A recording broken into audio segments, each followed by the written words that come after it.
Hey everyone, welcome back. Today, we're diving into a straightforward guide on how to transfer XDC from Uphold to your Ledger Nano X.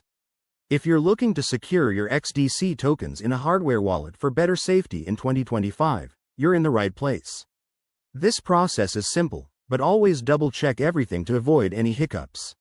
Let's get started. First things first, make sure you have everything set up.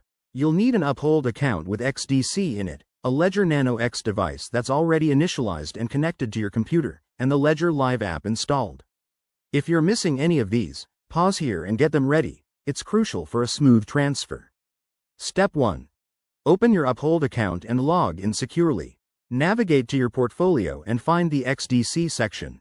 Here, you'll see your balance. Take a moment to note how much you want to transfer. Next, grab your Ledger Nano X. Unlock it with your PIN and open the XDC app on the device. In Ledger Live on your computer, go to the Accounts section and select XDC. This will display your Ledger's XDC wallet address. Copy that address carefully, as it's your destination for the transfer. Now, head back to Uphold. In your XDC portfolio, look for the Withdraw or Send option. Paste the Ledger address into the recipient field. Enter the amount you want to transfer, and double-check for any fees.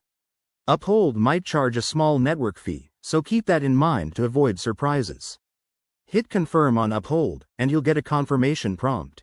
Review all the details one last time, then approve the transaction. On your Ledger Nano X, you'll need to confirm the incoming transfer as well. It's an extra layer of security. Once that's done, sit tight. Transactions on the XDC network are usually fast, but it could take a few minutes. Head over to Ledger Live to check your balance and verify that the XDC has arrived. And there you have it. Your XDC is now safely tucked away in your Ledger Nano X.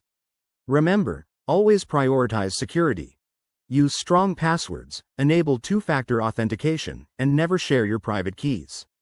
If you found this guide helpful, give it a thumbs up and subscribe for more crypto tips. Thanks for watching, and I'll see you in the next video.